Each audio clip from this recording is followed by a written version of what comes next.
सबसे पहले बाबू आप बता दो कि ध्वनि किसे कहते हैं। साउंड। ध्वनि एक प्रकार का ऊर्जा है जो वस्तुओं के कंपन से या दोलन से उत्पन्न होती है।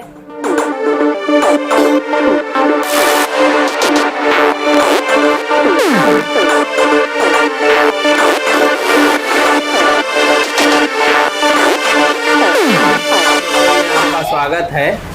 हमारे साथ जो बच्चा बैठा है इसका नाम रोशन यादव है। ये क्लास 8 में पढ़ने वाला है। तो ये पिछले एक हफ्ते में जो पढ़ा है इससे पूछा जाएगा। देखते हैं कि ये कितना। बाबू आप बता दो कि ध्वनि किसे कहते हैं। साउंड। ध्वनि एक प्रकार का ऊर्जा है जो वस्तुओं के कंपन से या दोलन से उत्पन्न होती है। जो वस्तुओं के कंपन या दोलन से दूसरा सवाल इनसे करते हैं कि तरंग किसे कहते हैं। तरंग एक प्रकार का विक्षोभ है जो किसी माध्यम में परिवर्तित किए बिना एक नियत चाल से गति करता है। तरंग के आगे बढ़ने की प्रक्रिया को विक्षोभ कहते हैं तथा इस विक्षोभ को तरंग कहते हैं। बहुत बढ़िया जवाब इन्होंने दिया। आगे बढ़ते हैं। तरंग जो है इसको कितने भागों में बांटा गया है।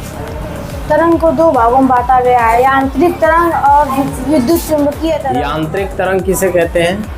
वे तरंग जिनको चलने के लिए माध्यम की आवश्यकता होती है उन्हें यांत्रिक तरंग कहते हैं। और विद्युत चुंबकीय तरंग किसे कहते हैं। वे तरंग जिनको चलने के लिए किसी प्रकार के माध्यम की आवश्यकता नहीं होती है उन्हें विद्युत चुंबकीय तरंग कहते हैं। अच्छा, ये जो यांत्रिक तरंग है भी प्रकार है क्या।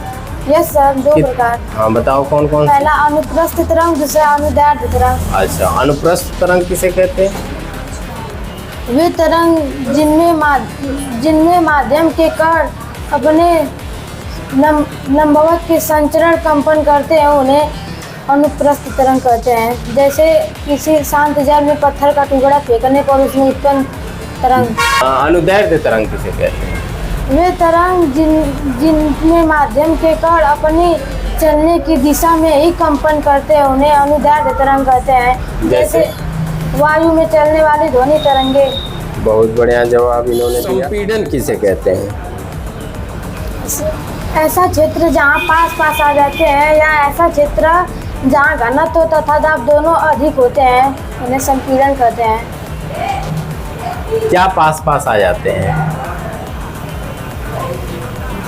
ध्वनि की तरंगे। ध्वनि तरंगे। विरलन किसे कहते हैं। निम्न दाब का ऐसा क्षेत्र जहाँ घनत्व तथा दाब दूर होते हैं उसे हम विरलन कहते हैं। ठीक है। अच्छा, आप बता दो तरंग दैर्ध्य किसे कहते हैं। 2 क्रमागत संपीड़नों तथा 2 क्रमागत विरलनों की मध्य की दूरी को तरंग दैर्ध्य कहते हैं। अच्छा, ये जो क्रमागत संपीड़न और विरलन है इसको और कुछ कहा जाता है कि नहीं साइंस की भाषा में। क्या कहा। संपीड़न को श्रृंग कहते हैं, विरलन को गर्त। अच्छा, बहुत बढ़िया। आगे करते हैं। आवृत्ति किसे कहते हैं। किसी माध्यम में तरंग संचरित होने पर 1 सेकेंड में किए गए कंपनों की संख्या को आवृत्ति कहते हैं। अच्छा, आवृत्ति का मात्रक। आवृत्ति का मात्रक हर्ट्ज होता है। इस हर्ट्ज को किसने प्रतिपादित किया था। ये हर्ट्ज को किस वैज्ञानिक ने बताया था। Heinrich Rudolf Hertz. Heinrich Rudolf Hertz का नाम है। आवर्तकाल किसे कहते हैं। 2 क्रमागत संपीड़नों तथा 2 क्रमागत विरलनों को एक निश्चित बिंदु से गुजरने में लगा समय को आवर्तकाल कहते हैं। अब तथा जो प्रयोग कर रहे हो वो तथा नहीं रहेगा। या तो 2 संपीड़न होंगे या तो 2 विरलन होंगे। क्लियर हो गई बात। यस। हाँ, आगे चलते हैं। आवर्तकाल को किससे प्रदर्शित किया जाता है। आवर्तकाल को टी से। कौन से टी से।